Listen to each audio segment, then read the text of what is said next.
you today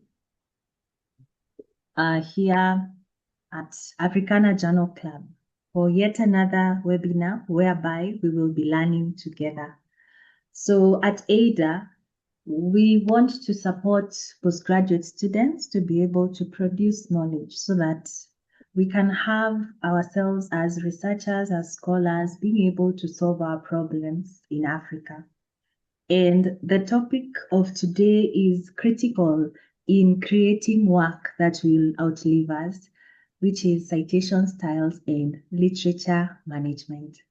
So we are very happy and proud to have Dr. Shitondo Yahila to facilitate our webinar today. He is a medical doctor, certified in scientific writing and peer-reviewed through Elsevier and Rising Scholars. He has a strong interest in research and open science and evidence-informed healthcare systems. He is the director of programs at Review and Curate Work, and which is a Pan-African open science initiative that promotes adoption of open science practices across the global South through open peer review, research and research capacity, and educational programs. And he also serves as a researcher at the Center of Surgical Healthcare Research, University Teaching Hospital, where his ongoing work focuses on elective theatre audit, surgical service delivery, and operating theatre efficiency. So he's coming to us all the way from Zambia, and we are very blessed to have him. So, Dr. Shitondo, I want to hand it over to you. You're very welcome. We shall go on with the webinar and questions will come after. So the class is yours. Take over. Karibu sana. That's what we say in Kenya, meaning welcome. Yeah. Thank you so much. And thank you to Ada Africa for offering me this opportunity to come and share a little that I know. And the topic on reference management and citation styles is a very critical one. I think it's one of those topics that gets people in trouble, especially in academia, because most of the times the way supervisors get to flag maybe some kind of malpractice is through just going through the reference list and also comparing it against the citations. So it's a very important topic to discuss. Forgive me for my voice, the long day. Yeah. Okay, so my name is Shitondo Yahila. So I'm a medical doctor. I think I would just like to highlight a few things concerning some of the things that I do. So I'll begin with Review and Curate Network. So what do we do as Review and Curate Network? We're a Pan-African open science network that promotes the practice of open science, especially to marginalized researchers who face systemic barriers in terms of publication and peer review. So we work hand in hand with peer review, and as above, we get to review preprints. So if you have written a manuscript, which you're planning to publish, and you want to get quick review, community review, I would recommend that you try pre-review. You can upload your preprint in a preprint repository and request a review with pre-review. And Review and Curate Network is one of the networks that actually does preprint reviews to give robust responses to authors. We don't just do preprint reviews. We're also into capacity building. That it means training in research methodology, and also now we're about to go into data curation. Then Center for Surgical Healthcare Research, I think that one has already been talked about. I don't need to add more to that. Okay, so I'm going to start sharing my screen and I will need you to confirm that you're able to see my screen shortly.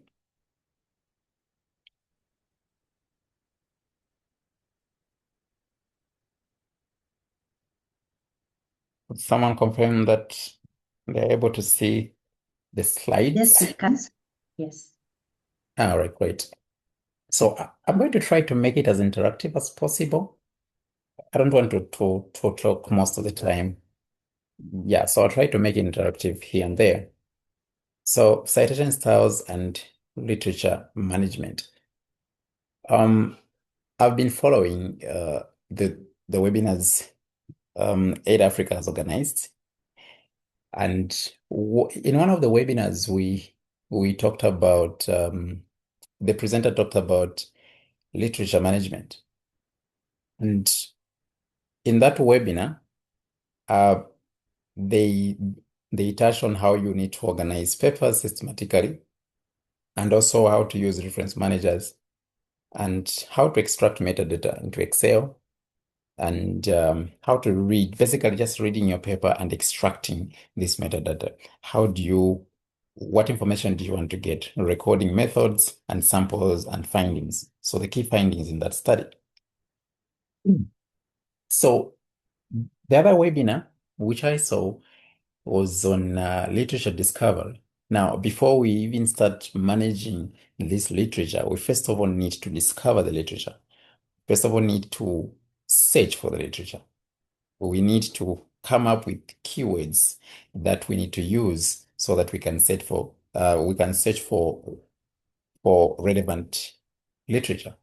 So we have done searching scientific databases, building search strategies, using AI tools to aid discovery, finding high quality literature. So these two, there were actually three for the literature discovery, there was two of them. These three webinars build a foundation on how we get to a point of actually synthesizing what we read from the literature to build an argument that we're going to have in our study. So today we just want to talk about now, um, uh, uh, like how can we now use this literature that we have discovered, the one that we have managed, the one whose methods and samples and key findings and the metadata we have extracted, how do we now use it in scientific writing? Right. How do we use it in scientific writing so that, um, okay, somebody's mic is on. Okay, so how do we now use this literature that we've discovered and we have managed so well so that now we can apply it into scientific writing? So this is by the end of the webinar, at least you should be able to locate citation within the research writing process, um, organize sources into themes, not just a paper list, explain why citation matters in scientific practice, and tell literature synthesis apart from mere summaries. Then also we should be able to distinguish between a citation and a reference. Then we should be able to recognize and avoid common citation mistakes that most people actually get to encounter. There's another webinar that was there on literature review. So some of the things have already been mentioned. I'm not going to talk so much about literature review. I'm just going to borrow a few principles here and there so that we can build on that. Talking about citations and references. So when we talk about research, I think of it as a journey, right? We begin from somewhere, going somewhere. And one of the things that I tell students, because I've been involved in research mentorship, especially for undergraduate students, is that let's not view research, especially as as Africans, let's not view research as only an academic requirement, as our dissertations and theses state on the front page, saying that this is for the fulfillment of or partial fulfillment of this qualification. But it is way more than that, right? So it's a whole journey. It begins with identifying a problem, Once we've identified the problem, now we come up with a research question, right? You ask questions now. What is the research question after you've identified this problem? Because in research, we're trying to answer questions to solve certain problems. We are looking at things at a different angle than what another person is actually going to see when given the same exposure. So we start with the research question, then we go ahead and find literature. We find related literature. Once we find that related literature, now we're going to read it critically. Once we read it critically, we organize the evidence. And this is what we learned in the webinar about literature management. We are organizing the evidence. Even when you're using your reference managers, you can create folders where you put these papers that support a certain argument, right? So you organize the evidence so well, then you synthesizing that evidence. Now using your critical thinking and critical writing skills, you go ahead and synthesize the evidence and you build the arguments from that synthesis. Now, when you are building those arguments, remember that you are building upon what other people have actually done. So you need to attribute those arguments to them. And that is where citation comes in. You need to cite their work. Then after the citation has been done, you've written everything. Now you give a reference list. So citation is not the starting point of a research writing process. It is where evidence you already gathered becomes part of an argument. Because one of the things about research is that research builds upon already done research. Okay. We begin from somewhere. Okay, so now I found this picture on the internet. The source is written at the bottom there. So explaining the 6 steps of proper citation infographic. Well, this is the order which APA gives. They say, read the work you want to cite. Identify an idea you want to put in your paper. Write a sentence about the idea. Write a reference list entry of the work. Add a corresponding in-text citation to the sentence. Repeat as needed for more works and ideas. Okay, so we are going to be going back and forth looking at this kind of flow. Then now, when we come to literature review should not be seen as, because this is where everything that we are writing is based on. Even if you are writing the introduction section and not the literature review, what you are doing with the background section or other sections, you have actually reviewed literature. Then you build your argument to establish the background, to explain the problem that is there, to give the justification. You are using this. So a literature review is embedded in the whole research process. But the separate section literature review is just different in the way it is formatted. So when we come to literature review, is that it's not just a mere summary of papers. It's basically a synthesis, and this is a simulation of a write-up and citations which I added.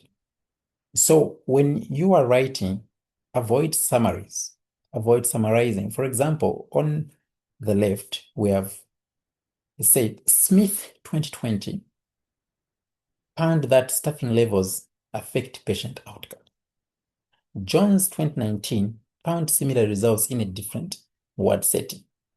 Banda 2021 also studied nurse staffing and reported comparable results. This is just merely summarizing what the authors in those papers have done. That's it. It does not really give much meaning when it comes to synthesis, right? So when we are writing, we want to aim for synthesizing. And this is where now critical thinking comes in. Okay, how do the papers relate? How do the principles come together? How can I put them in themes? So an alternative example, which is actually a better one, on the right side, we're told that several studies, so this is now, like instead of summaries, now this is giving a synthesis. Several studies consistently report that low staffing levels compromise patient safety. Now, when we go back to the left side, we see that Smith 2020 said that. Jones 2019 also said that. Now, the risk of doing this is that you are going to have what they call citation dumping. You're going to have too many citations, and that is not good scientific writing. So you group them into themes. So in this case, both papers actually have said that uh, staffing levels affect patient outcomes, right? So instead of listing them individually, say several studies consistently report that low staffing levels compromise patient safety. And you cite Smith 2020, semicolon, Jones 2019. We have made an attribution of this claim to these two authors. And when someone goes to read, they're actually going to find that, okay, actually, indeed, they have found that low staffing levels compromise patient safety. Then now, when we look at Banda, we go back to the left side. When we look at Banda, what does Banda do? Banda studied nurse staffing and reported comparable results. So now, depending on the discussion and how the results are, and we're going to talk about why that is important, why it is important to actually read the paper. Depending on the finding, we find that they may agree, but the extent may not be the same. So in this case, we say, however, Banda found this effect diminished in wards with strong skill mix, suggesting staffing ratios alone may not fully explain outcomes. So this way of reporting, you have synthesized and not just made a summary of those papers. Okay, so synthesis compares and it appraises. So basically checking the quality, appraises and identifies patterns and gaps. So it doesn't just list who said what. Um, so this is where now we have talked about organizing studies into themes. Now we can now go into depth on that. So organize sources into themes, not listing them paper by paper. So it may be, so like, for example, in healthcare, we do a lot of epidemiology. We do assessment of risk factors, correlates between this condition and this kind of exposure environment or whatever. Or we can be talking about diagnosis, treatment, or outcomes, barriers, or just research gaps. So depending on this, these are just examples. Depending on the study that you are doing, you need to organize the sources or the evidence from the sources into themes, right? So you put them into the themes that are applicable to your study, because I understand that not everyone is from healthcare in this meeting. We've got people from other backgrounds as well. So, but this is just an example. So each theme becomes a section of your literature review. Now, this depends on how you want it to be. It could be a section, or it could be in a paragraph, or it could be something comparative. So you just have to organize it so that when people are reading your work, there is some level of order. Now, this is how literature review goes. So you already have the raw material. Okay, the key findings you extracted into Excel and exactly what gets grouped by theme here. This was touched on like in the previous webinar on literature management. So let me not go in details on that. So every scientific claim must answer a question. The question is, how do you know? And some of us, maybe some people here might have come across memes where people say, when your supervisor wants you to cite everything, then you end up citing Shakespeare for an English word, right? Because now you've run out of ideas because, like, okay, they want me to cite literally everything, but it's not necessary that they want you to cite literally everything. So the principles are what we've just said. So how do you know? Because um, sometimes in academia, there is some level of mockery that goes on, and some supervisors may be harsh and they'll start passing sarcastic comments, right? But the question still stands, how do you know this? And someone may ask, can't I just know? Well, you may just know, but what is the basis, right? So the answer is the evidence. So we have to give them the evidence, which is communicated through citation. And this is where when we talk about rigor in research, citation is very important. Okay. So citation is evidence, not decoration. Okay, we are showing that I know what I'm doing, I have read the materials, and I know who said what, and I'm attributing, and I'm acknowledging them for their work. Um, so when we talk about citation and reference, what's the difference between citation and reference? So we've built up from you have searched for literature. You've used AI tools to help you with literature discovery. You have now gone ahead and managed that literature. You've used reference managers to organize the literature into groups, into themes, into subsections. You have used Excel to extract the data from different sources. Then now you group the evidence into themes and you start writing and you start citing. So now citation and reference, what's the difference? So the citation basically appears within the text. A reference appears in the reference list at the end. So a citation supports a specific statement and reference gives full publication details. So that if someone wants to read the paper, they can actually go there and read that paper. Then a citation will direct the reader to the source. Then they'll go to the reference list to go look at that source and they retrieve it from there and they verify what you are claiming. So everything cited must be referenced. Everything cited must be referenced. Everything referenced should normally be cited. Now here I've said everything referenced should normally be cited. Why did I include normally? Are there cases where we may add a reference that was not cited? Yes. So bibliography and reference are not exactly the same thing.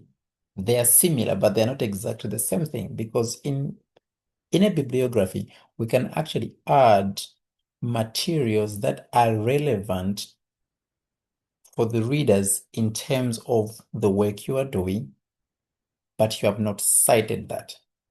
But we're not going to talk about that really.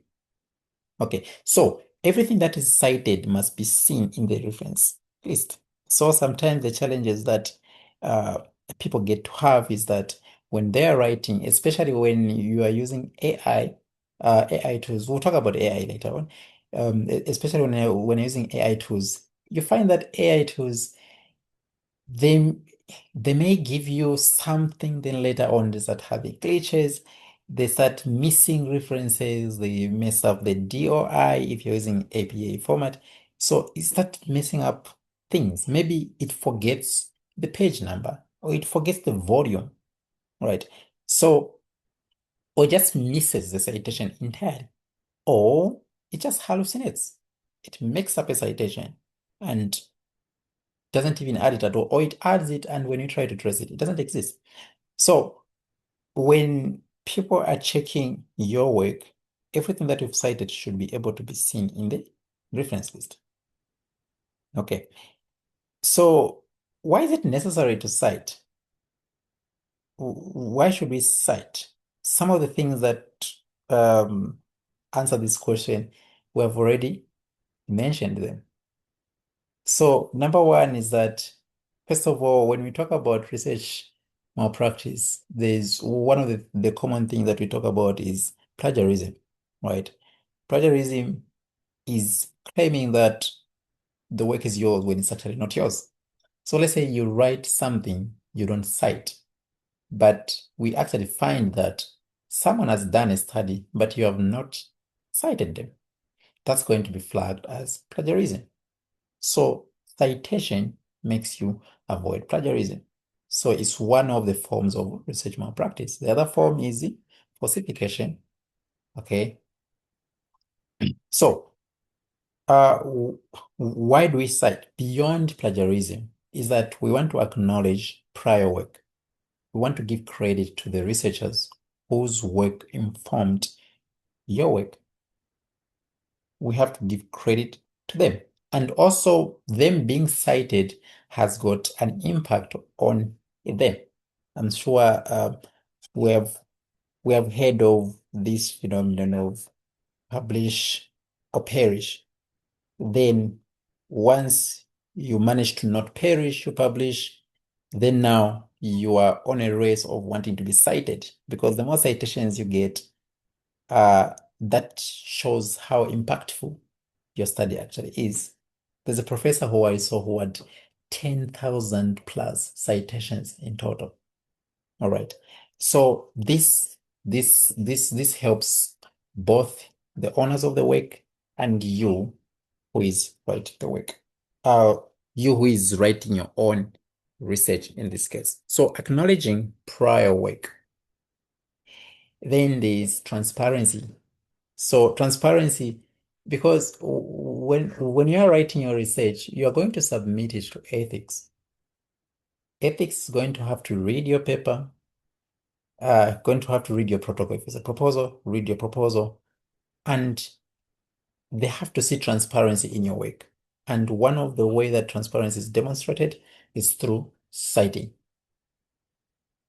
Then we have reproducibility.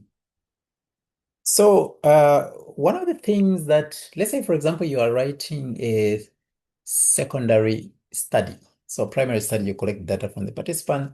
Secondary study, let's say, for example, you are doing a literature review, right? Um, there is a protocol on literature search. So in such kind of study, you want to give them uh, a a flow chart on how you found your papers. And there's one interesting thing that we mostly say. We usually say, um, uh, so like literature search, let's say you search databases. So I searched this database, in my case, maybe in healthcare, I've searched PubMed, I've searched Medline, I've searched this and that. Then now we will say, I also used snowballing in searching literature. So how do you do snowballing? So when you find a paper that is relevant to your study, you start looking at its references and see which papers they cite. Then you go to those papers and say, oh, okay, actually, I can also use this paper.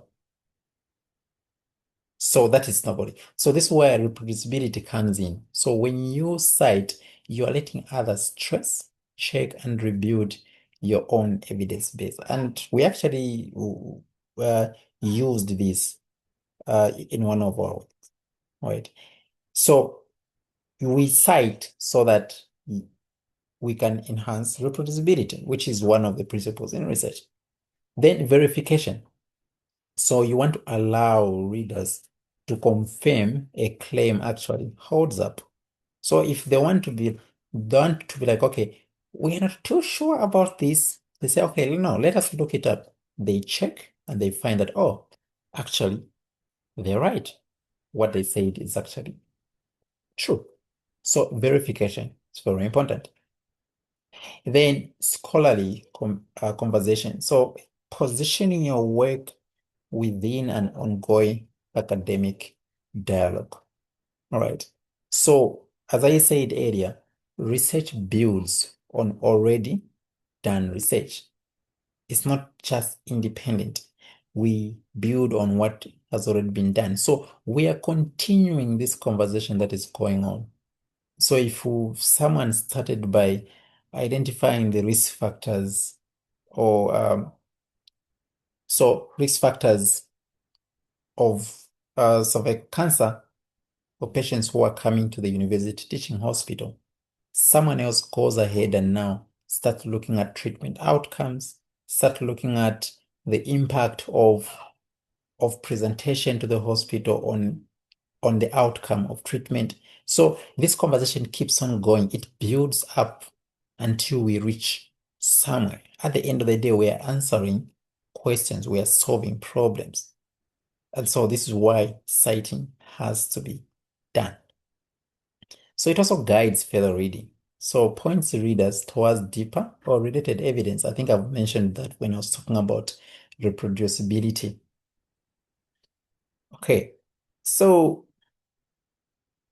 let us have an interactive session here. I think I've talked so much. I want to hear from you. What sources are appropriate to cite? What sources are appropriate to cite? Because there's different types of sources. We have peer-reviewed journal articles, which are mostly used. Most of the time when we are searching in these databases, we are going for peer-reviewed journal articles.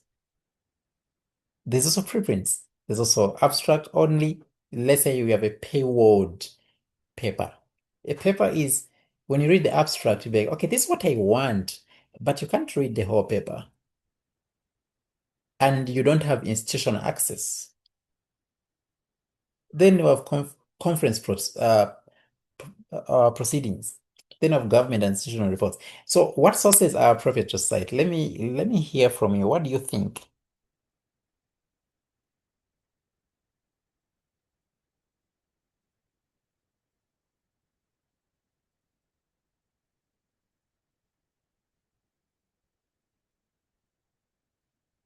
What do we think?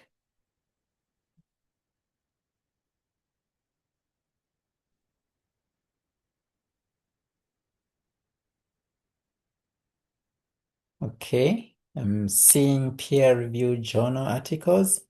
All right. Or apart from preprint, okay. What else? What do others say? You can unmute your mic, at least for this moment. Uh, just to hear your perspective. What do you think? What do you think about this? What sources are appropriate to cite? Good afternoon, Doc. Good afternoon. My name is Friday from Nigeria. Yes. Peer review is the source that I think is the best for us to use, and Mm-hmm. also go to abstract because these tools undergo kind of review by scholars, and Yes. before it will even be published, it has gone through processes that certify the journal to be acceptable before the scholars. So I think peer review and a full abstract only. I will subscribe to that. Thank you. Okay, thank you for the submission. That's a great one. Okay, I'm seeing majority of the people, majority of us, we are saying peer review articles. Then we have government reports, okay, peer review journal articles, academic books, official reports from agencies. Academic books. I didn't include academic books. Yes, of course, academic books. Yeah, depending on the type of research you are doing, or official reports from agencies.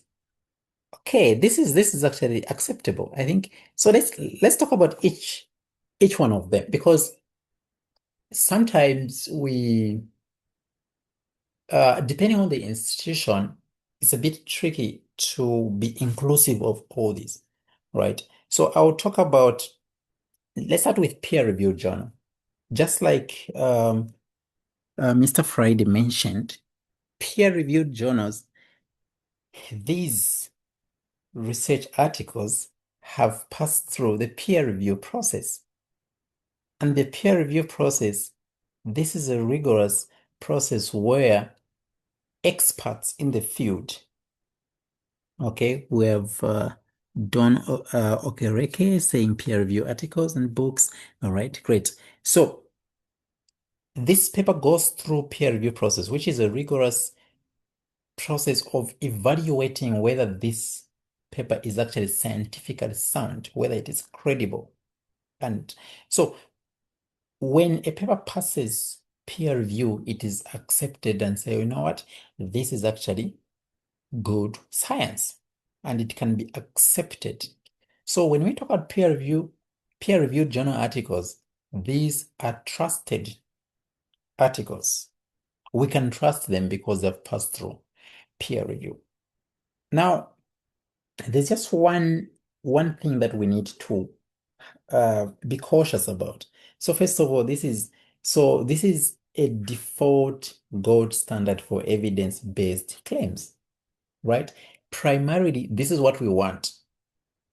But the caution is we should be able to also check journal legitimacy and looking out for predatory journals.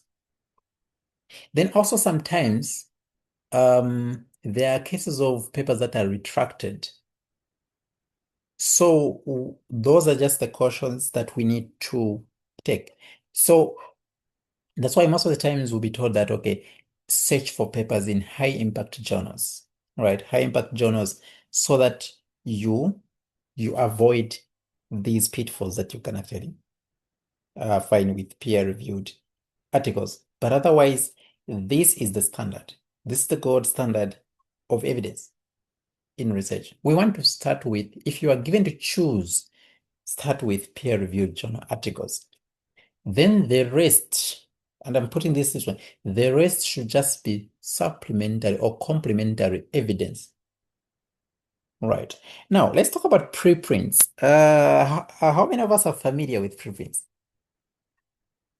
These are familiar with preprints. One of the things that we do at Review and Curate Network is that we do open peer review for preprints.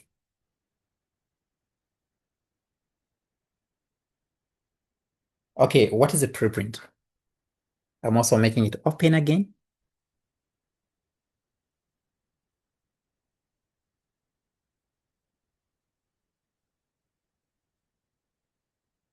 I want us to engage on this one. What is a preprint?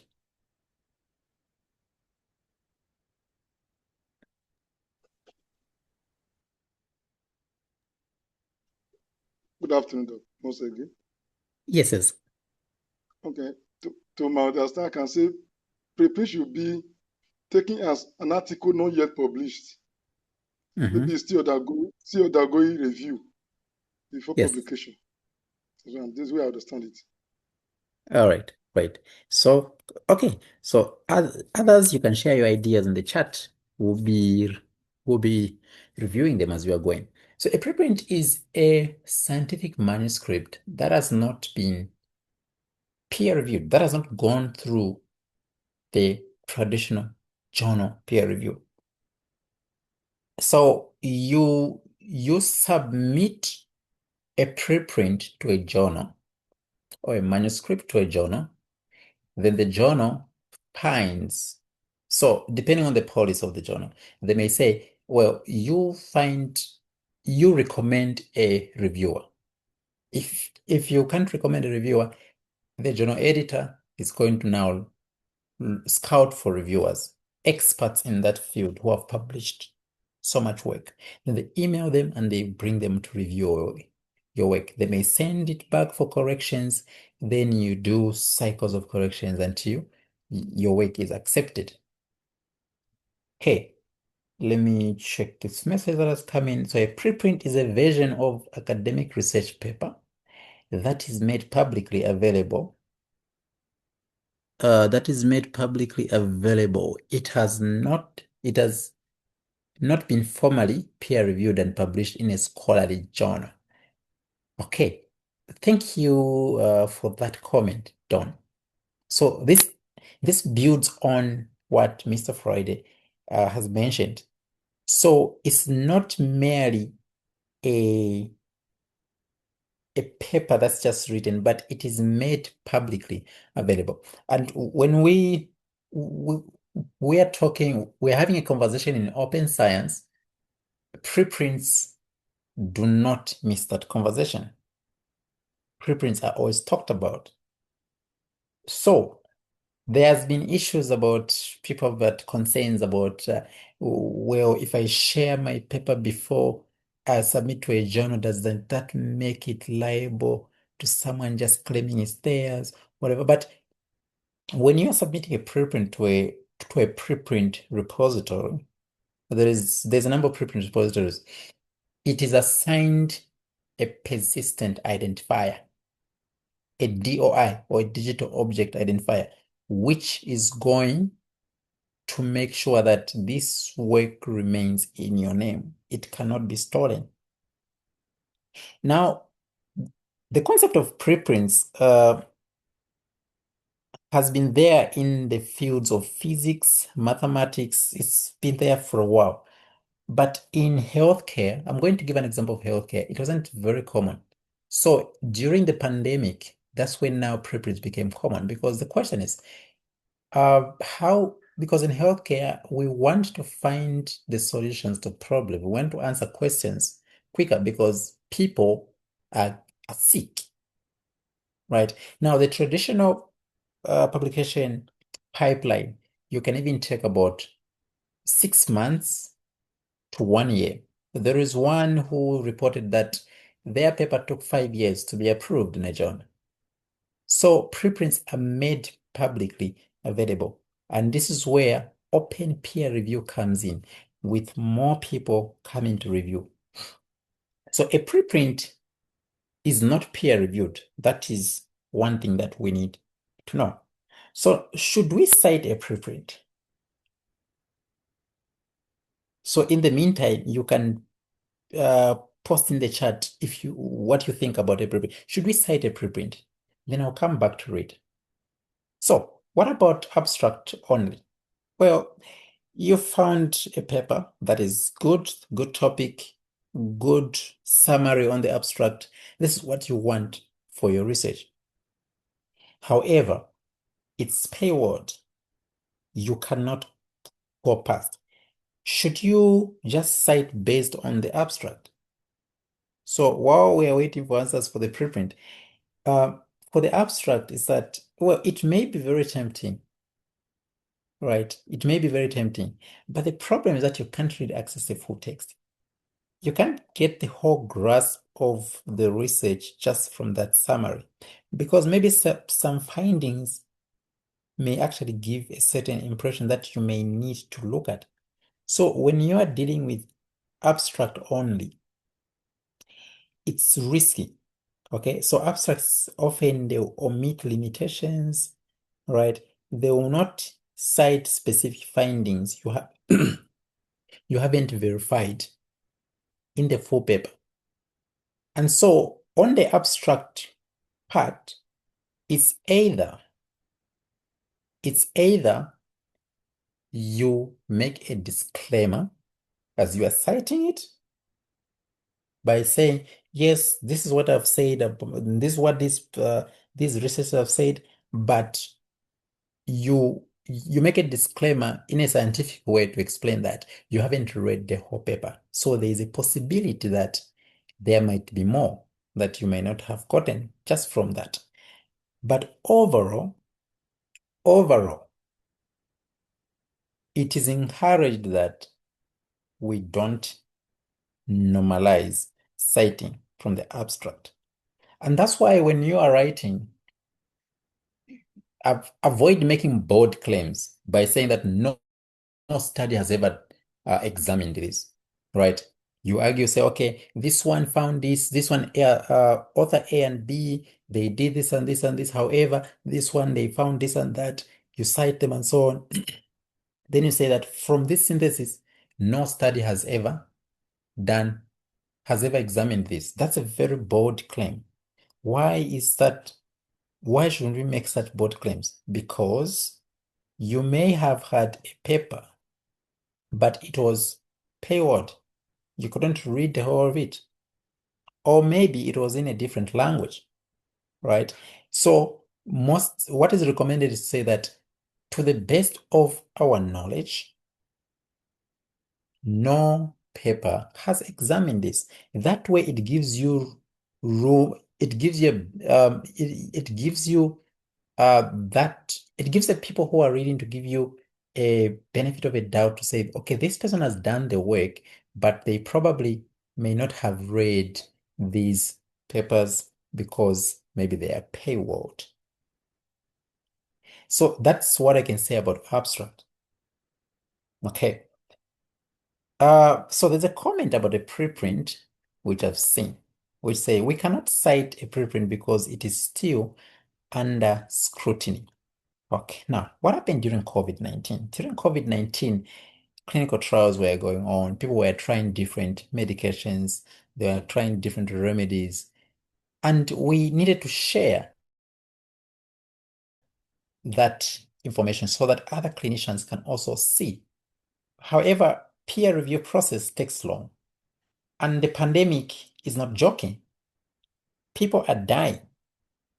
So the adoption of preprint sharing in healthcare became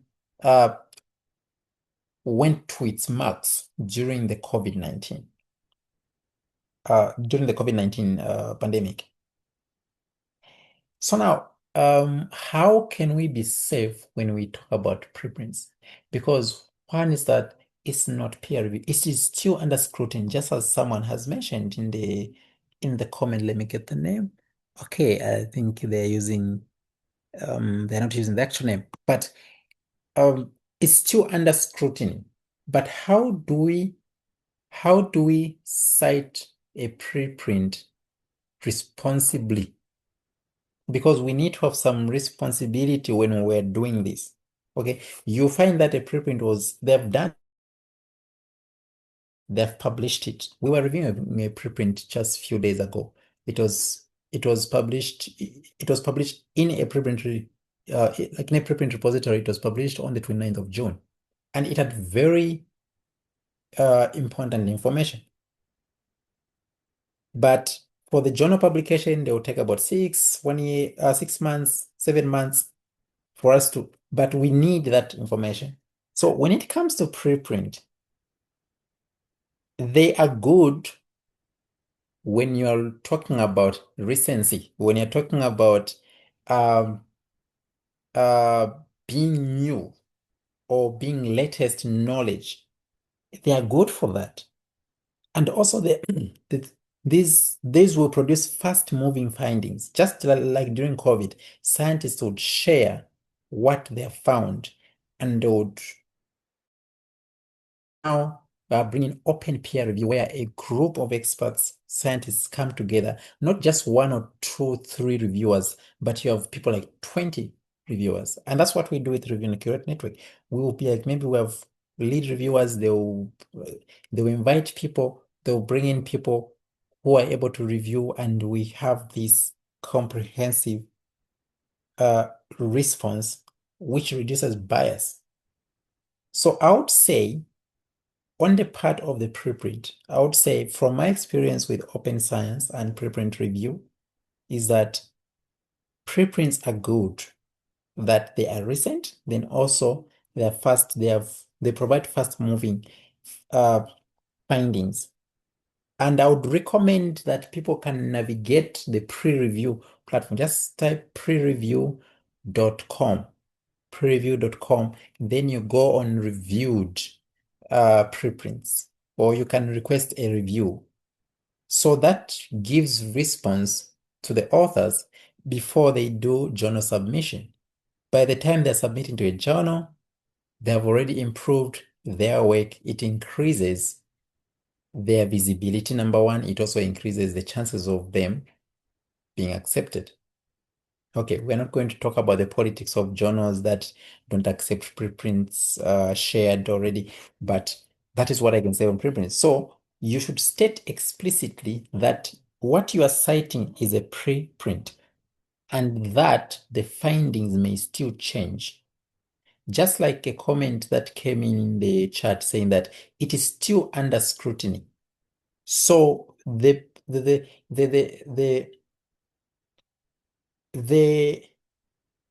reviewers may recommend something. So the evidence in the preprint should be really strong for you to go ahead and cite it.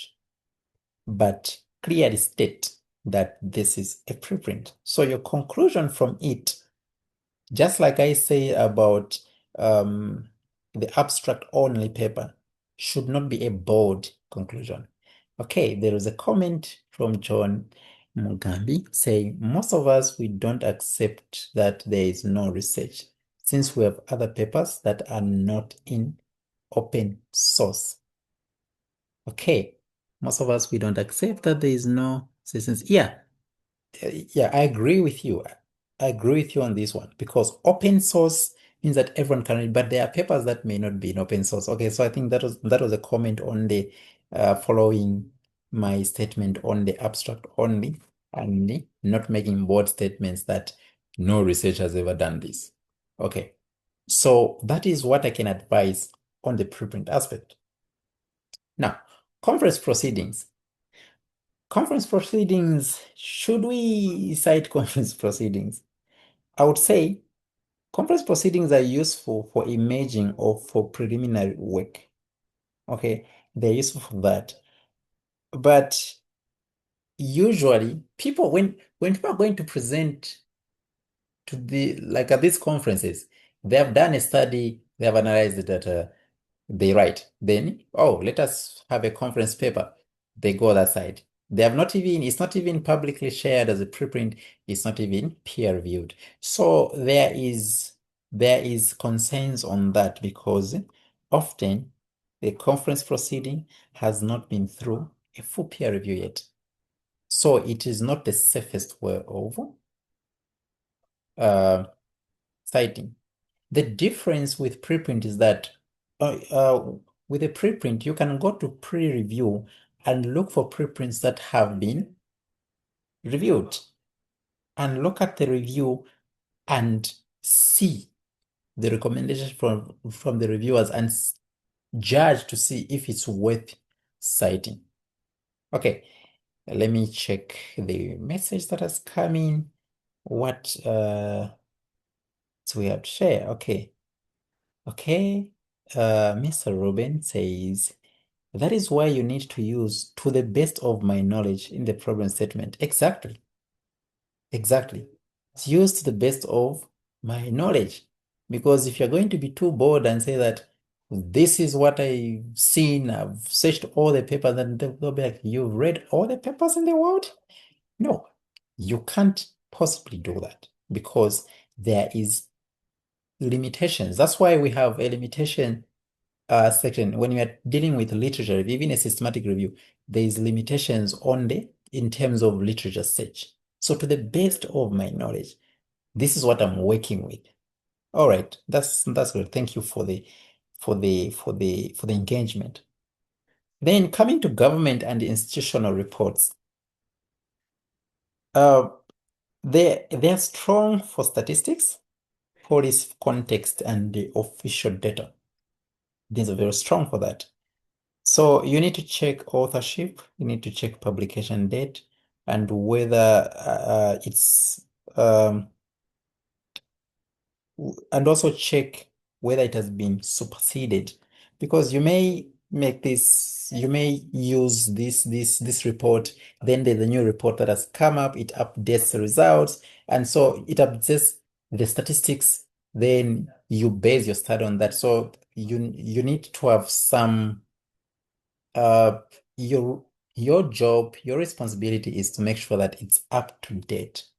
So usually government institution reports are very important when you are citing. So these are all important, but we need to know where they belong. So conference proceedings are not really encouraged in terms of citing. Preprint, you have to weigh, and if you are to actually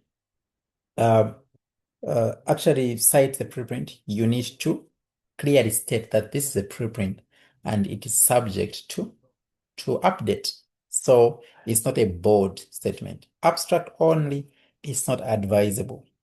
Okay. If at all you cite an abstract, a paper that only has an abstract, make it clear that there is a possibility that you may miss something because you haven't read the full paper.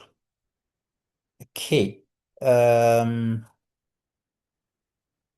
Okay. So, okay, so there's a comment saying, even to the best of my knowledge, is not acceptable. I believe students must be innovative to say the same using their, okay, yeah. So I think here it's just a matter of semantics. So you have to scientifically put it in a way that explains that to the best of your knowledge, this is what you know. But so citing and what we are talking about here, I'm going to be a little bit sarcastic, but respectively, is that we are not trying to display our ignorance, right? So we are trying to be to be to be responsible scientists, even as we are citing. So it's about just like it has been recommended, innovative way to say the same thing without saying there is no evidence that has done that. So it's up to you, to the author's discretion, to find the best way to articulate that. Okay, so the question is, so how then do you source out for preprint when it's not in the open? Okay, so a preprint is openly shared. So preprints are shared in preprint repositories. So preprint repositories that we have got bioRxiv, we have got AfriArchive, we have got preprint.org, and there is many more. There is many more. I can share those because we do that a lot in open science, review and curate network peer review. We do that a lot. So I can share the preprint servers that are there so that we actually find the preprint. Thank you for the question. Okay, we have about 27 minutes to go. So how many slides am I remaining with? Okay, much appreciated. Sure, you're welcome. Okay, so I think this was important so that we don't ignore certain things just because we think maybe they are not scientifically sound. All right. So this is about preprints, abstracts, only papers, conference proceedings, government institutional reports, and also peer-reviewed journal articles. Okay. Okay, my slide is not moving. Okay, just a second. Okay, so now after having exhausted all this, right? So, because when I talk about citation and references, it's easy to just say, okay, this is how the Vancouver style should look like. This is how what this, but I'm more concerned about the principles. I'm more concerned about the principles because when those actual things, the work has been made so easy for us using reference managers, which we're going to do at the end. So I wanted to establish that so that we understand the principle of citation. So what are the common pitfalls when it comes to citation? And some of them we already talked about them. So pitfall number one is that match citation density to the strength of the claim. I was looking for a picture that I found on the internet of a screenshot of a manuscript which had so many citations, like too many. Too many citations affect the concentration of the reader, right? It affects the concentration. It's just a lot of citations, which is called citation dumping, whereby you have too many citations. That's why it is important to group in themes, just like we demonstrated in the earlier slide, in themes to avoid that. So citation dumping basically is stacking many references behind a simple and controversial statement, which ends up adding bulkiness and not credibility. So just because we want to have more pages, we want to do that, it's not that is one of the mistakes that people, especially early career researchers, can actually make. Okay. Then also the opposite again is true. Too few citations. So a single citation to support a broad sweeping scientific claim leaves the argument undersupported. Right. So this is very important. So these are some of, so there's supposed to be a balance in this. So you cite, you synthesize, you present your argument. You say, okay, because at the end of the day, it's not, you're not just writing research to to to to tell people about what other people have done. We need to hear your voice in the research. So after you've told us about this one and that one, what about you? What do you make of it? Right. Okay, so the strength of a claim should match the strength of the supporting evidence. This is just one of the pitfalls, that match citation density to the strength of the claim. Secondary citation. Now, this is a very interesting one. Secondary citation, citing what you never read. So let's say, so like the flow here is given. Original paper A cites. So there's this original paper A. Then you have paper B cites paper A. You only read paper B. Well, probably because maybe you just, so there's two possibilities. It could be that you haven't read paper A because you just felt lazy to do so, or just believed that paper B actually, what paper B says about paper A is fine, it's okay. Or maybe you use snowballing to go through the references and try to open that paper, and you find that it's payword. You can't open it because you need to have a subscription payment for you to read it. So how do you resolve that? Now, we're not talking about resolving, we're talking about a part where you cannot really access the original paper. But paper B cites the paper and say that according to this, so, they said this. So this is where now we have to use this this way of writing. Okay, so the risk is that citing paper A directly in your reference list when you have only read paper B's account of it.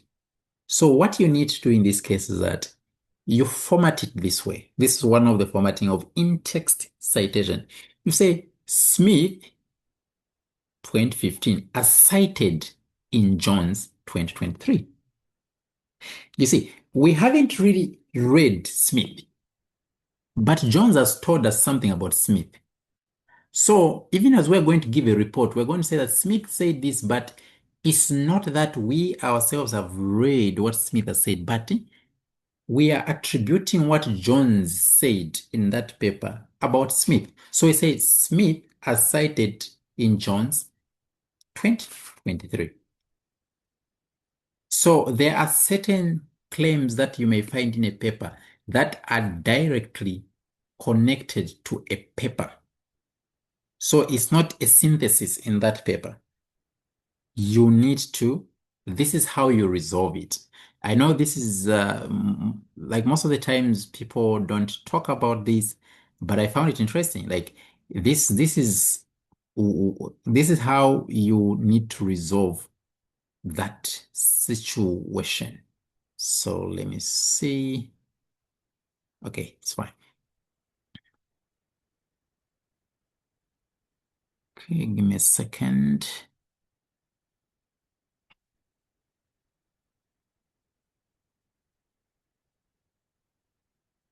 Okay.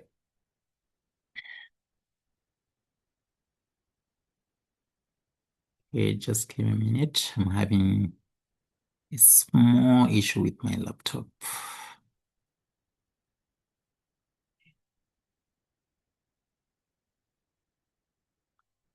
Confirm that you're able to see the screen saying keep your evidence base balanced.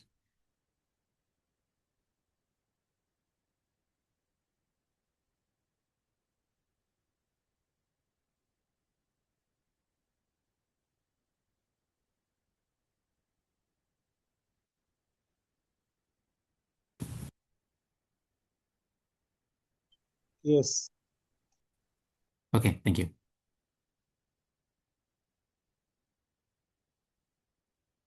Okay. All right. So I had a problem with my laptop. Okay, nice resolved. Okay, so read what you cite. Cite what you read. It's okay. We can move on from this one. I've seen the messages in the chat. We'll come to them. So citation, a citation implies you read and understood the source. So sometimes we may cite, especially if we are overly relying on AI. AI can misattribute information to a source. So it's always important that we actually read and understood the source. So a citation, so misrepresenting evidence, a citation is worthless if the cited study doesn't actually support the claim, and that can get flagged. So citing without reading, copying citations from another paper, or importing AI-generated references without checking them. So treat citation as a decoration rather than evidence. And everyone who has started from the scratch doing research, we have had this experience before. Okay. So every citation is a quiet promise. I read this and it says what I claim it says. So keep your evidence base balanced. So over-reliance on one source. Repeatedly citing a single study or author gives a narrow, one-sided picture. Draw on multiple relevant perspectives. Now, I'm going to give a different perspective on this one. So the perspective is that on this one, when you have got a paper, sometimes one paper is going to have multiple things that are relevant to that study. So the mistake that someone can make is that they may say, okay, this according to this. They make another statement. Again, they cite the same person, they cite the same person. You can start, okay, you can start by introducing a study. You start by introducing a study. A study by this, examine this and that and this and this and this and this and this and this. Then you build on that. You build on that and say, okay, the authors found this and this and this. Also this. So you build a case like that. That is if you are citing one source which has got different uh different okay Mr. Dawn, your mic is on. All right, thank you. So if you're using one source which has got different claims, what we're going to have is that we need to start by introducing the study and keep on building on it. Then outdated references. Relying only on old studies misses recent developments. So, okay, basically on outdated reference that the recommendation is that maximum you can go is 10 years, but highly recommended is 5 years. Okay, so a well-balanced review draws on many voices across time, not one author echoed repeatedly.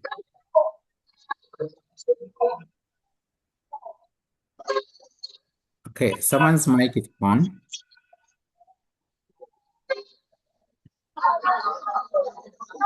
Mute your mic, please. Mute your mic. All right, thank you. So let's consider a paragraph. This is just this is a simulation, right? This is not something that is a so this is a simulation to demonstrate what we're talking about. So someone can make a claim and say low staffing harms patient safety in acute wards. There's no citation made there. Like, where do we get that from? So if we add citations in the second version, we have low staffing harms patient safety in acute wards, according to Smith, 2020, and Jones, 2019. Remember, this was the same example that we used previously. Yeah, I don't know if we're able to mute the mic from the end of the host. Can just mute the mic. Okay. All right. Then we can improve by synthesizing. Just like this was the same example that I gave. It is saying that several studies link low staffing to safety incidents. Then, though Band at 21 found this effect is with strong skew mix. Uh, are we able to mute the mic for We Don? can't Okay. hear. Okay. Maybe the host to mute everybody and if not able, you kick somebody outside the meeting. There is a lot of noise. Yeah. Okay. So this is basically just summarizing the synthesis process, right? Not just listing, but putting things together and making comparisons, and also contrasting. So each version adds one skill from this webin. So citation, then synthesis, then full referencing. We have the sources, we have managed them, and now we are going to go ahead and do that. So in-text citation, this is just a summary of the styles. We can always find these on the internet. So that's why I didn't really bother much to spend much time on this. So in-text citation, there's so many citation styles, but these are the ones that I'm going to just talk about, which are common: APA, Harvard, and Vancouver. Right. So intake citation for American Psychological Association is like that: Carter and a comma 2019. So the first author's last name and the year of publication. So that is for one author. If you have got two authors, you say Carter and James. If the other author is James, then do that. If you have three or more, you say et al. So the principles are different from each style. Okay, so Harvard, same like that. Then Vancouver, you actually use, these are some journals will say that you use Vancouver. That's why we find that in most journals, this is what you'll find, because most journals, especially from the USA, they're going to use Vancouver and also Harvard. So depending on what the institution wants, so if it's an institutional kind of writing whereby you are doing a research project for academic purposes, follow the institutional guidelines and use that. This is basically the message on the citation. Stick to the guidelines and be consistent. What matters is consistency rather. So when it comes to referencing, different styles have got different ways of referencing. So APA will be alphabetical by author's surname, the first author.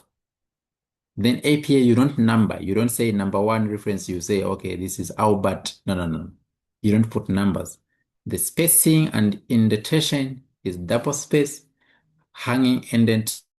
Okay, I hope I've added this somewhere. Okay. Then Harvard is going to be alphabetical order by author, surname, no numbering, single or double space. So you can always go with what the institution has said and follow those principles, right?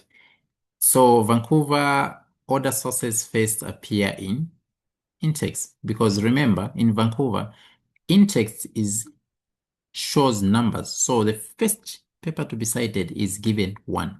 The next one is going to be given 2. The third one, just like that. So in Vancouver style, in referencing, the first source that appeared in the text is the one that goes to number 1. It doesn't follow the alphabetical order. But so you number them. Since we are using numbers in the in-text citation, so here they have to be numbered. Single space, left aligned, no indentation. Okay.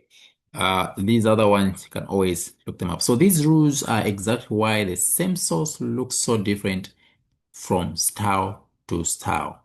Okay.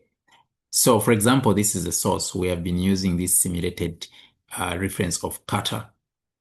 So we may say Carter AOM 2019 Climate Policy Design and Long-Term Emission Reduction, Journal of Environmental Policy Studies.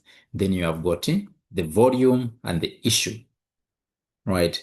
The volume is like, so if it's volume 12, issue number 4, in that volume, in that year that they published, they publish in the issue, the 4th issue. So the fourth stream of publications.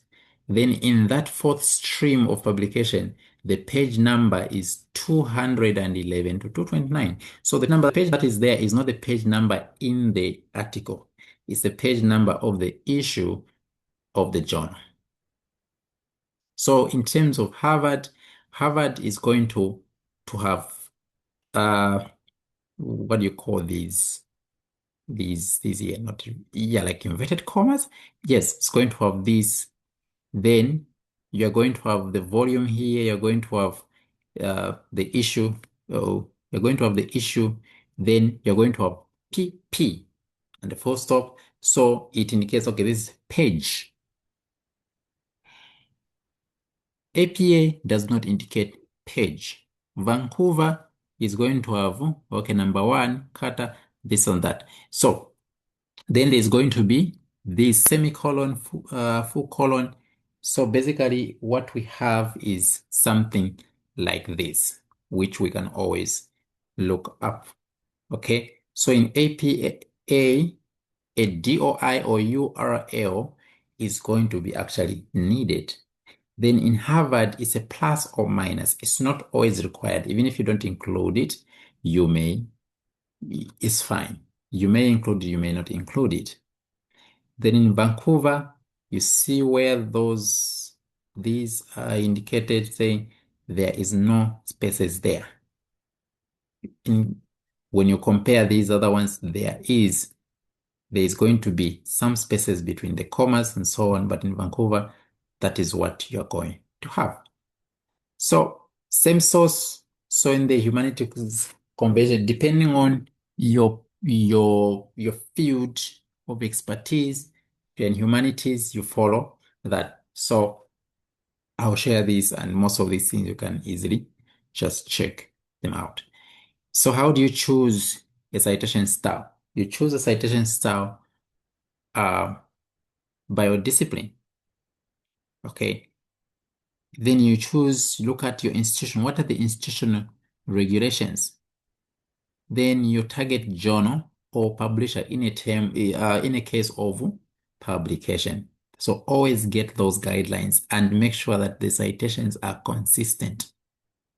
So at the end of the day, the reason why I spent so much time on the principles is because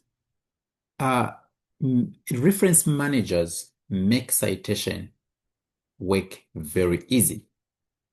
They make citation work very easy. Okay. Let me, before I do this, let me look at the charts that are there. Okay, what we have to cite. Okay, I think I'll come back to these questions when it's time for question and answer. Okay, I'll come to these questions. Okay, so at the end of the day, what makes us not have these problems in terms of pitfalls in citations, the mistakes, the inconsistencies,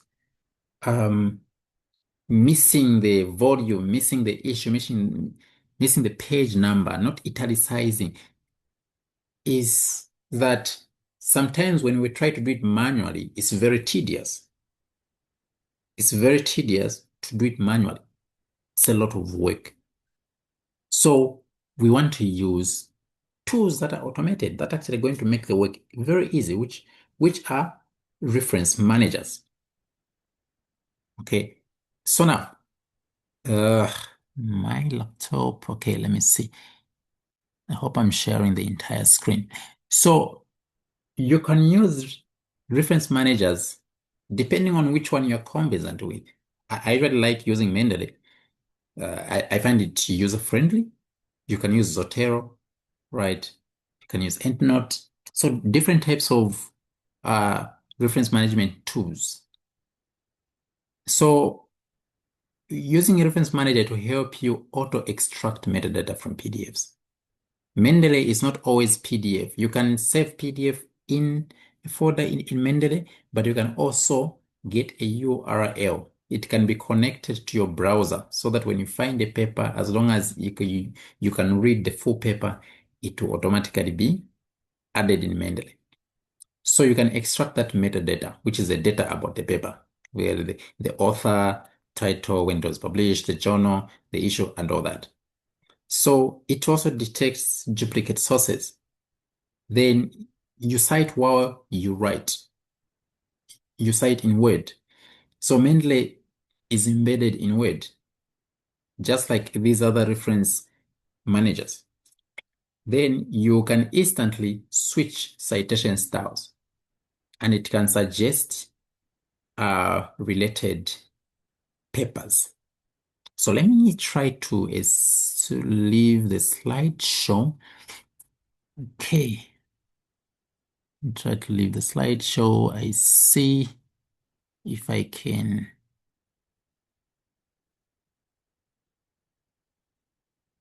If I can just.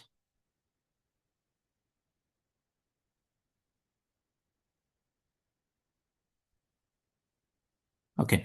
So if I can just, let me escape.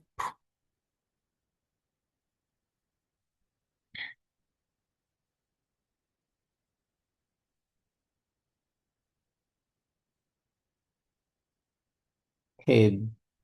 My time is 6:58 Central African time. This should be 7:58 East African time.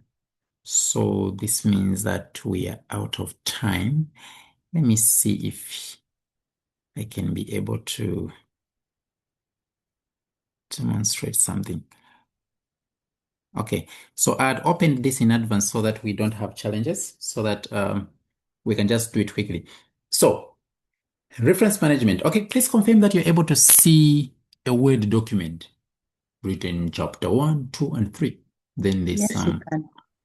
Yes. Great. Okay, so I'm just going to demonstrate just one because of time and also because I'm having slight challenges with my laptop. I don't know why. So we might take forever on this, but I'm just going to demonstrate something quickly. So my Mendeley has got papers that I've been adding for the paper that we are writing. This is not what we're working on. This is just for demonstration. Okay, this is just for demonstration. So when you see a paper about surgery and you read the text about ischemic stroke, don't worry about that. It's just to demonstrate. So when you have Mendeley, you have to add to Word. So in Word, this is where it is. So I can come here and say cite in Mendeley. And when I say cite in Mendeley, so you have your sources in Mendeley that are organized. You can put them in folders. If it's a literary review, you can say, okay, global perspectives. You put the papers for the global perspectives there. So when you're citing, you go to that folder. So when it comes to, let's say I want to cite. So I say cite in Mendeley. Let me just close first because this is how it's going to look like. You open your Word. So I want to put, I want to add a citation here where my cursor is. So I'll say cite in Mendeley. So you see, this is going to make you avoid these mistakes. So you just saw cite in Mendeley, you go to your references, then you may have a lot of references. Okay, you may have a lot of sources in Mendeley. You can be using Zotero, you can be using whichever reference manager. So you can say, okay, let me look for a paper and say there's a paper that was talking about theater efficiency in South Africa. So may say, okay, let me just say South Africa. Type South Africa. Yes, and it comes. So when I've made a claim and as I was writing, I know that I got that information from that paper. Remember, when we were doing literature management, right? We had the Excel sheet putting together those themes, whatever extraction we get, we group them together. So we already know what paper we're dealing with. So we go to Mendeley and search for it and say, okay, I want this paper. Operating theater efficiency at a tertiary hospital in South Africa. Then I'm going to say insert citation. Click and observe what is going to happen. Automatically, it has been inserted. It's right here. That is my citation. Let me do a text highlight. Okay, that is the citation. And I can say, well, citation settings. Maybe you realize, oh, actually we're not using APA. Let's say maybe we are using, so we can change the citation style, right? We can change the citation style. So here, citation settings, citation style, I can click on change citation style. And when I click change citation style, so this is going to be as APA. This is going to be this one, IEE. I've never used it. Then this one, there's different types of Vancouver. Will be this Vancouver, ASA style, Nature, AMA. There's so many styles. And if you find that the style is not there, then they can actually give you an option to search for the style. You can go here and search for the style that you are looking. Maybe I didn't find the style that I wanted. I wanted Harvard. Well, I think Harvard was there. Anyway, I've forgotten just to demonstrate. Let me say that I want Harvard. And I do that. Then we have got these different types that are listed there. So once you do that, you are basically going to now choose the new style that you want to use since you don't want. So you may say, okay, I want to use the Chicago manual style. So I'll say click. So once I click, I'll say, then it will bring this option, say update. Then it will update and it will show in Word. Okay. Unable to change, I think it's because I've highlighted. Let me just undo this. Okay.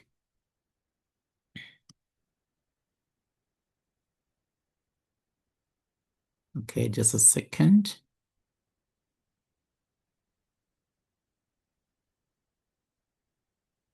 Okay, let me cancel. Cite in Mendeley. Huh. Okay. So let me just explain because I don't know how this has never happened, but okay. So the principle is simple. The principle is that when you use a reference manager, when you want to put a citation, you go to the reference manager, which is there, which is embedded in Word. You go to the source and you say insert citation. You can change the style. You can make a default style depending on what you are using. If you're using APA, you can make APA a default style. So because this is giving us challenges, there was a part where there was 3 dots. So let's assume that we've put all the citations. There's going to be consistency throughout. right? Then there's where there's three dots. You click there and there's a part for bibliography. So at the end of it, when you want to say, okay, you make now a title references, you can go on bibliography and actually click insert bibliography. What that is going to do in a reference manager, that is going to get all the references, all the cited sources, and reference them for you in the right format, so that you don't have those mistakes. So that you don't have those mistakes of missing a volume, missing what? It makes your work easy. You don't have to even think hard about, okay, where do I find the date? It just makes the work so easy. So for in the interest of time, I can just recommend that we can check out the YouTube videos that are available on how to use reference managers. Let me just go back to the slide so that we can just summarize it. So I didn't want to spend so much time to talk about the way the styles look like. I wanted to spend much time on the principles, on why we do what we do. Because at the end of the day, when you're dealing with styles, reference managers make the work so easy for us. And this challenges AI, right? Because if you're going to use AI chatbots to write the research for you, you're going to have challenges when it comes to these things. I have used Claude before. People say Claude AI. It also hallucinates. It makes mistakes. It gives you a wrong persistent identifier, a DOI. But when you're using a reference manager, you get the exact thing just as it is. And there's going to be no room for errors. So this is the last slide. The 5 questions to ask yourself. Does this source genuinely support my statement? Have I personally read this source? Am I citing the original work whenever possible? Is this the strongest evidence available? Can readers locate and verify this source? So basically, at the end of the day, these are the questions that you need to be asking yourself as you are writing. And when we do this in our research writing, it's going to make our work easier. It's going to make us better scientists. It's going to make our arguments stronger, and it's going to reduce the amounts of revisions that we need to make from the supervisor's comments. And also, if it's a matter of journal submission, you want to publish, this demonstrates scientific rigor, and it increases chances of your work to be accepted. I'm going to end here. I'm going to hand over to the moderator. I know there are questions. I'm sure we'll just have a show guide on how we'll go about that. Apologies for exceeding by 8 minutes, overshooting by 8 minutes. Over to you, moderator. Thank you. Wow. Thank you so much, Dr. Shitondo. And as you can see, the appreciation coming, it's because, you've taken the time to show us the why behind citation and referencing. And, most of the times we can be caught up in the styles, but really the reason why we cite, and you told us, it's about research rigor. And without it, we are not able to produce knowledge that can outlive us. So we thank you so much for taking that time to emphasize on what is actually important about this. And I see we have a couple of questions. Maybe we can just take 3. I'd like for the members who've asked the questions, just 3, the first 3, to share with you the question, then you can answer. And it is okay. Sometimes we go a little bit over because there are emerging issues. And for us today, it was about the preprints, and we've been able to dig deeper and learn so much. So the first 3 to raise their hand and share their questions, those are the questions that will be answered. The rest, Dr. Shitondo will share like a written answer as he prepares now the slides with the resources he has alluded to during the presentation. So we welcome the 3 questions. You can raise your hand.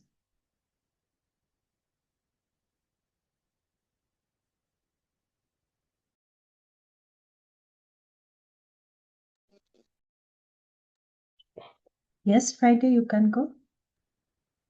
Okay, good evening, Doc. Thank you so much. I don't know if you can still go back to where you were, Doctor can go back to where he was making reference to Banda and Smith. I observed the way the in-test citation was done there. So I will want you to, if it's possible, to throw more light on it. Okay, let me do that.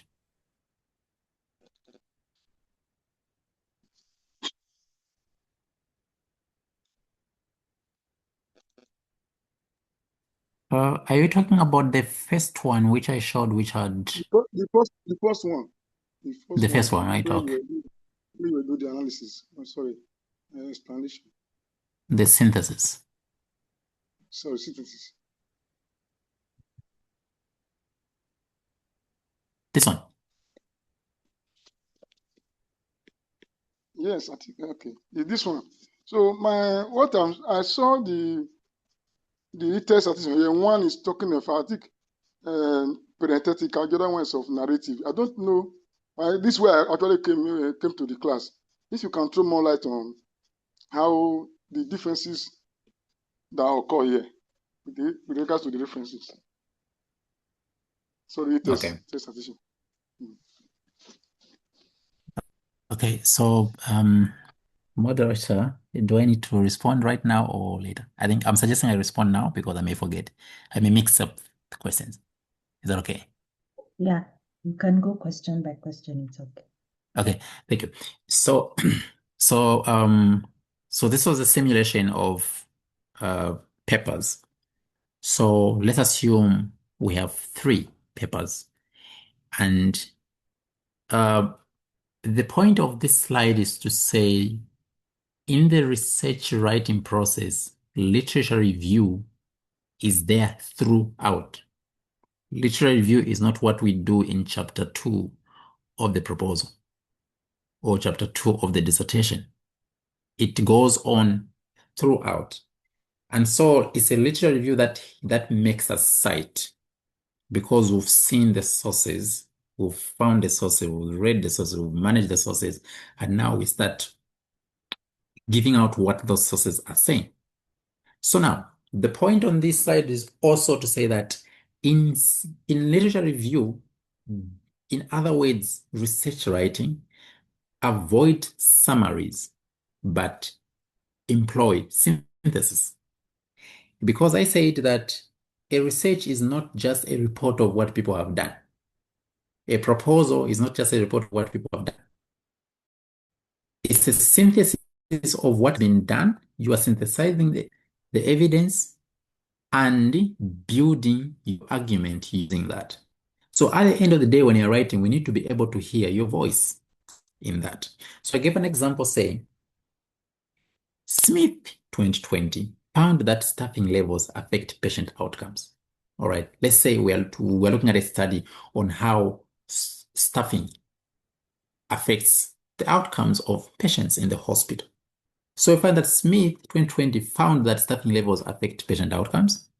So we may report saying that, okay, Smith found this and this. Jones also found similar results in a different ward setting. Banda also studied nurse staffing and reported comparable results. If we're going to write like that, we make it a paragraph like that. It's not really, it doesn't give that rigor. However, we should aim to synthesize. And this is where I talked about grouping evidence into themes, so that even as we are writing, we put that into themes. So in this case, and I explained to say that Banda 2021 could have found that nurse staffing affects patient outcome, but Banda 2021 also found that in the wards where a strong mix of staff was employed or used or were found, they found that I found that the effect, the negative effects, the negative effects were diminished in those words. Basically, they were suggesting to say, well, yes, low staffing levels compromise patient safety, but when we have a mix of staff with different skills, that's what we have. So when you are synthesizing this, so this was an example, a simulation to say that instead of listing findings like that, study by study, we can actually synthesize and group them by theme, because Smith 2020 and Jones 2019 say the same thing. So we'll say several studies consistently report that low staffing levels compromise patient safety. Then we cite Smith and Jones. We have put them together because they both say that. That's why I say several studies. Okay, you can say the recent scholarship, depending, it's just a matter of words, right? Then you go ahead to say, however, Banda 2021 found this effect diminished in wards with strong skill mix, suggesting staffing ratios alone may not fully explain outcomes. Because when you look at the left side, the results were comparable, saying that staffing levels, but he found that in a case whereby the mix is like that, yeah, like in a case whereby there is a mix, the effect diminished.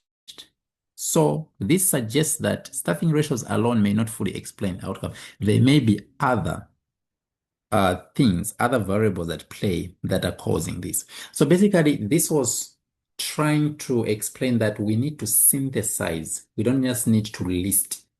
We need to apply critical thinking. And that's why one of the things that they look for in a paper is that they need to see critical analysis. And this is how critical analysis is demonstrated. So this is the example. This is a simulation that I used to demonstrate critical analysis.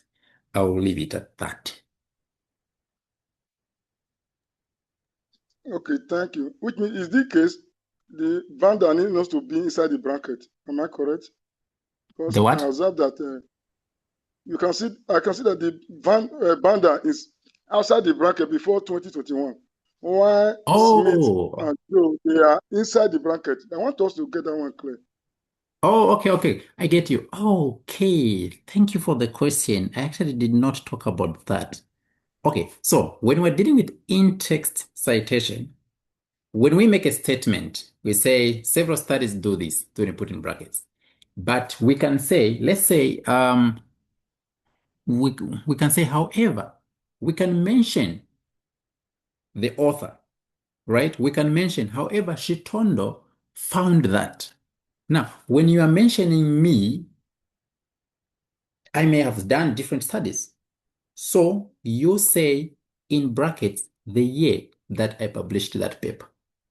So when it's a sentence that is coming out like that, you mention them, you don't put them in brackets, you present them that way. So if it is 3 or more authors for APA, you say Banda et al., then there's going to be a full stop, then space, open bracket, the year. Okay, so I didn't include a slide like that. That was an oversight, but that's a very good thing to point out. So in-text citation can come out like this, or it can come out like this and say that maybe a study done by Jones. Then you put in brackets the year. Then the other thing that I would love to mention at this point is that let's say Banda did publish 3 studies that year. So if they publish 3 studies that year, they are going to be labeled in APA format. They're going to be labeled A, B, and C. So you say Banda 2021A, meaning that we are referring to the first study they published in 2021. If we say Banda 2021B, we are referring to the second publication they made in that year. Banda 2021C, we are referring to the third. So that is going to reflect as well in the reference. Yes. Okay, I think this is what I can say for now. There's no slides to really demonstrate. I'm just hoping that my explanation was helpful. Yeah, thank you so Thank much for you so that much. explanation. Sorry, Friday, you can go.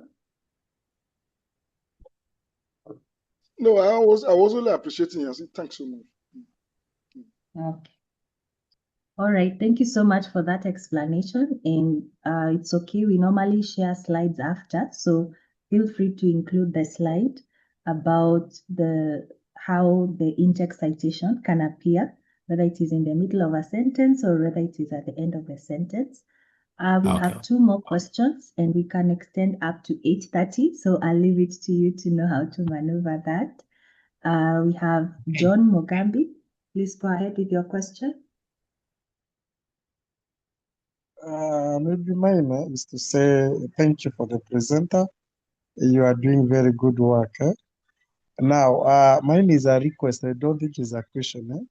That this issue of literature review is it challenges most of the students.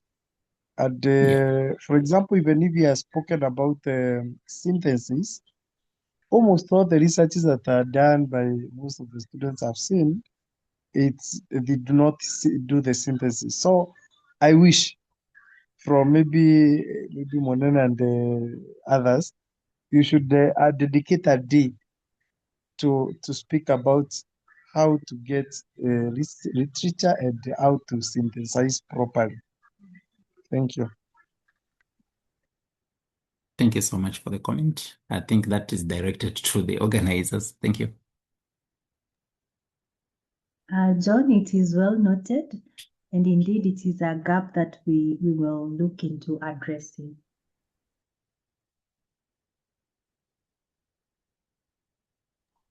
We have the last question from Anthony, and then the rest I'm going to type them out and send them to Dr. Shitondo to answer later. Good evening, Doc. Good Thank you evening. very much for the presentation. In fact, we have really enjoyed your presentation. But, Thank you. Doc, I want clarification based on the grouping in-text citation that you have done. To the best of my knowledge, I think the APA 7th edition says that when I want to group them, you to consider in alphabetical order. So, but I've seen Smith before Jones. I want to know whether maybe I didn't get the APA 7th edition well, or maybe it is an error in your write-up. Thank you very much. Right. Thank you so much for the comments, for the question, and also for the sentiments. Yes, you are actually very right. There was actually a slide where I talked about alphabetical order in APA, that we start with the first letter that comes, and that also applies on this part. So I'll have to edit that so that it is consistent with the guidelines of APA format. Thank you for flagging that one. Over to you, the moderator. All right. Thank you so much for taking the time to answer the 3 questions. And please don't worry, our dear members, I have jotted down the other questions that are on the chat, and Dr. Shitondo will be answering them as he updates the slides as well. So even if you have a question, you can send it on the WhatsApp group if you're in the group. If you're not a member, I'm sharing the link for membership so that you are not left behind when we share the resources that we get from our facilitators, and that you can also access our other activities such as individual research membership, our open oral research presentations, and also our webinars such as this one. So Dr. Shitondo, we want to thank you so much for taking the time to work with us, on this topic. Someone can see citation styles and think like, oh, I just need to know the style that my institution prefers, but there is so much beyond that, and you've been able to show us, the why behind that. So we are very grateful for your time, And members, if you want us to have a second webinar, please feel free, and Dr. Shitondo will tell us if he is available, but we are so grateful. So I'm going to release us so that we are able to go to our next activities. But thank you so much for showing up for yourself, for being here to learn, and we wish you a great journey as you learn about research and as you produce knowledge with rigor, so that we can be the ones who are being cited and referenced. So thank you so much.